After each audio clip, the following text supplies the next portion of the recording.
So Michael Cohen's officer raided, as you know, his home, hotel room, etc. He apparently has 3 clients. Donald Trump we know about. Well, another guy we did know about, his name is Brody, and we found out about him because of this, partly because of this raid. He outed himself when it looked like people were going to find out who he is. He is a person high up in the Republican Party these days, mainly because he gives an incredible amount to Republicans. He also gave an incredible amount to his mistress, who was a Playboy model. He gave her $1.6 million. And she had an abortion with a kid that she said she was gonna have with him.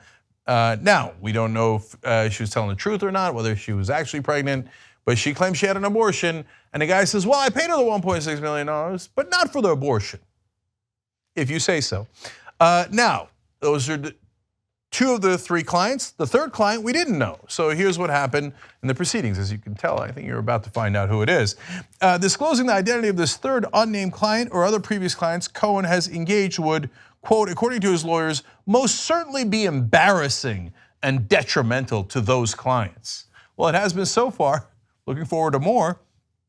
Cohen's team has not met the standard for any exception to the notion that client identity and even fee arrangements must be revealed, according to Judge Kimba Wood. So she's hearing them out on that, and she says, no, there is no law that says it's gonna be embarrassing to your client, so we have to keep his name hidden. That's not really how it works.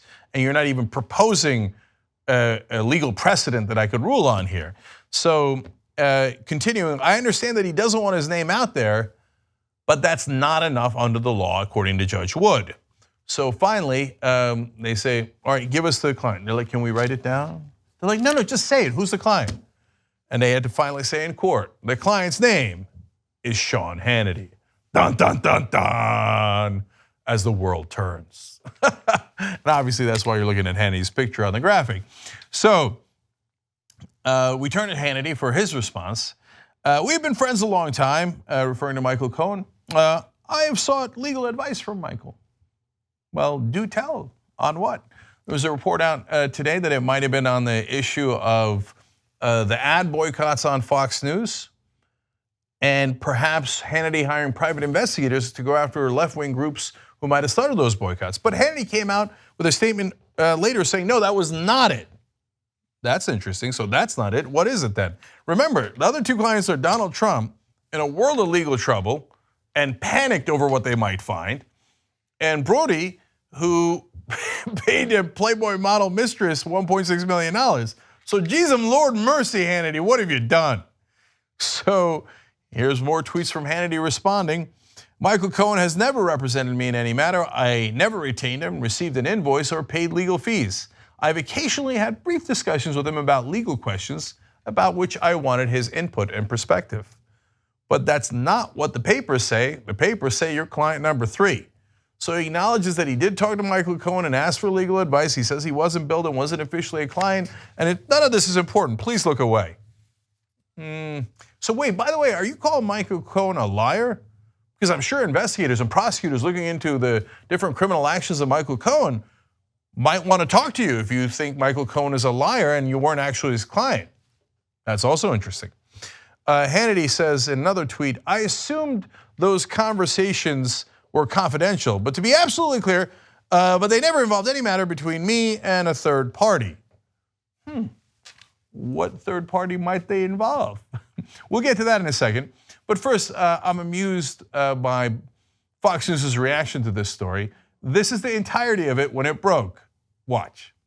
Now, in today's proceedings that are underway right now, Stephen Ryan, one of Cohen's attorneys, was asked by the judge to specifically name the other name because they said it would not fall under attorney-client privilege to withhold that name. And he stood up and named him as Sean Hannity. So moving on to the rest of what's happening today. Yeah, indeed. So moving on, turns out it was Sean Hannity. Anyway, let's never speak of it again. A little different reaction on MSNBC. Inside that courtroom that the 3rd client, Michael Cohen's 3rd client, is Sean Hannity. Wow. I'm gonna, Paul, this is yours first. Slightly different reactions. Moving on to wow. Okay. Now, is Hannity concerned about himself? Now, look at this clip where he's talking to Steve Bannon. It's a little while back, and he says something curious. Here's Sean Hannity talking to Bannon. It's a banana republic. They're willing to destroy this country to keep control and to keep the people out. Okay, I want to say. By the way, people like us may end up in jail. Let me tell you, they will stop at nothing. This is what I'm trying to get across to people. This is serious. People like you might wind up in jail. Well, that would be one reason to have an attorney. Do tell Sean on what charges. Okay. So now some folks have brought up the old charges that Debbie Schlussel leveled at him.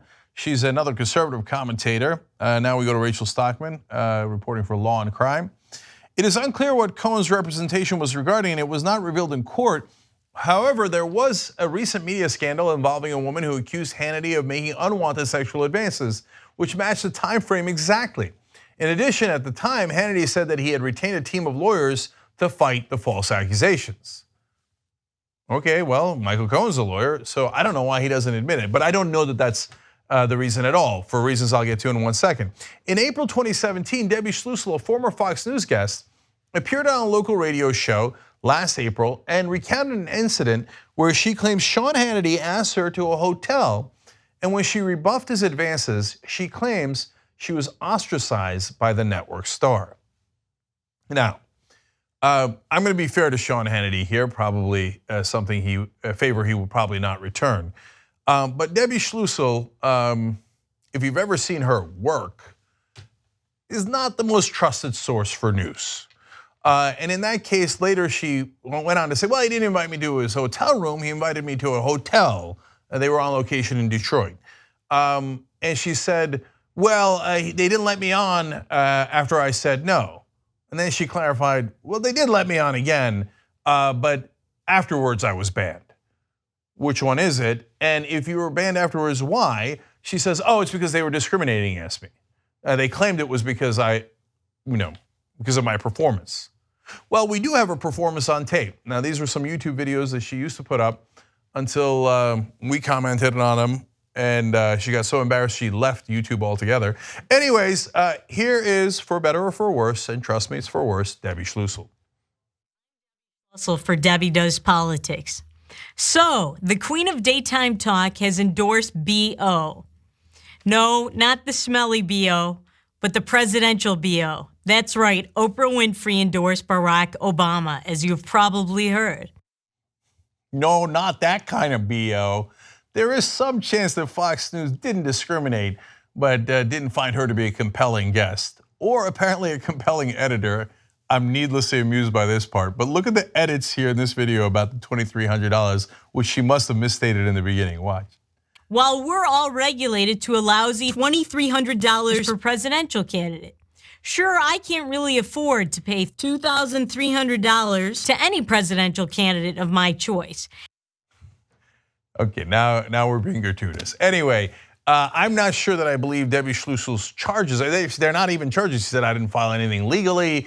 And she says, I don't even know if I'd characterize it as sexual harassment, but he's a creep and all this stuff. So they've got a war going on there. I don't know why Hannity wouldn't admit it was Schlussel. If it was Schlussel, that's probably a winning argument for him. So there's some chance it's not Schlussel.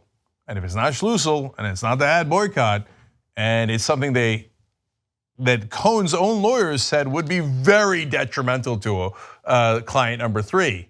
Sean, we're all dying to find out. What was it? Tick tock, until we find out. But meanwhile, let the speculation run amok throughout the internet. You just watched the video by the Young Turks, the home of the revolution. If you'd like to get the full show, come join us and become a member. tytnetwork.com/join.